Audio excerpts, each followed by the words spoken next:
Now in the first volume of List I decided a video on 10 games that nobody gave a chance. Now to be fair, there are more than 10 games that I think are underappreciated. So here I am again in Volume 2 to count down another 10 underappreciated games.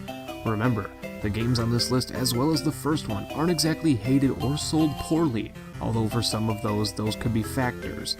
These are just games that I find are often thrown aside for bigger, shinier, fancier games. I hope you enjoy. Number 10. Wario World. One of my personal favorite 3D platformers, Wario World for the Nintendo GameCube was uniquely clever with its puzzles and fun combat. I prefer my platformers in the 2D realm, but the 5th generation of video games made serious headway with 3D platformers, and Wario World is one of the best, in my opinion. Number 9. SpiderMan II. Before Rocksteady's Arkham series of Batman games, the video game world only had one great superhero game to rely on, and it was 5 years between the two of them.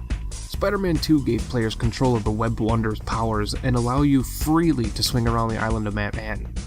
You had minor collectathon elements and random missions. It wasn't perfect, but it was a great game.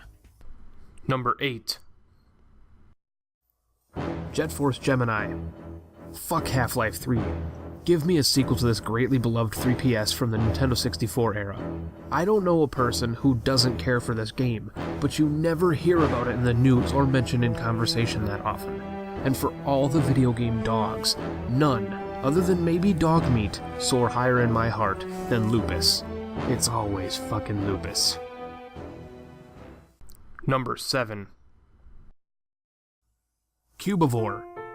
I'm not exactly sure how to properly place this one, but I knew it had to be mentioned, because most of the other games on this list are at least well known and underappreciated, but Cubavore is just the silent stunner. It is a unique survival game from the GameCube. The only way I could describe this gem is by saying that it's a better and yet older spore. You ate cubey critters to become stronger and evolve, hoping that one day you can mate and create offspring. Number 6. Dynamite Headdy. Treasure's second appearance on this list so far. They know how to make great games. Just like Wario World, Headdy was a wacky platformer that utilized the now popular trope of power swapping for puzzle solving and progression. It is up to you to take down the most generically named villain ever, Dark Demon. Really? Number 5. Monster Rancher Advance 2. The Game Boy Advance was such a wonderful machine, and had some of my favorite games of all time on it. It only got better when the G-Basp came out, and that lit screen, oh boy. Monster Rancher is one of my favorite franchises, and I couldn't be happier than when I was playing that game. You know how it feels growing attached to that Charmander of yours? Well, how about raising a monster from birth to become a sole competitor and tournament winner, and then once he retires, either birth him into a next generation or place him as a personal coach for your next biggest combatant? Wonderful. Number 4. Super Paper Mario. The third game in the Paper Mario series, and while not the strongest, still is a great game. It changed the formula a little bit from the previous two with the new Wii hardware, including dimensional shifts and the lack of a turn-based combat system. I brought the game right after release, and beat it just a few sleepless days later. I loved the idea of having the pixel partners instead of random power-ups. It added a bit more personality and charm to the upgrade system. Oh, and as expected, top-notch writing and great humor. Number 3. Final Fantasy Crystal Chronicles. Here we are, in the top 3, and these last 3 are leagues above the rest. Crystal Chronicles is oftentimes set aside by the average Final Fantasy fan as a bad game from the franchise, but I disagree. I honestly believe that the last 5 Final Fantasy games in the proper series are far worse. The cooperative play in this game was top-notch, and in some areas almost necessary. The music was phenomenal, the writing was great, and the gameplay were almost too good to be cast out. Number 2. Star Ocean 3, Till the End of Time. It is criminally underappreciated for how good it is, and how good the series is as a whole. The strongest game in the series, Star Ocean 3, has a stupendous crafting system, my personal favorite combat style, and one of gaming's most powerful plot twists. The amount of times I had to restart this game due to the PS2's horribly unreliable saving software and poorly made memory cards.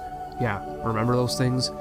It would have had and made anybody give up and put back on the shelf, but for me, I had to trudge on and finally beat that ridiculously difficult final boss.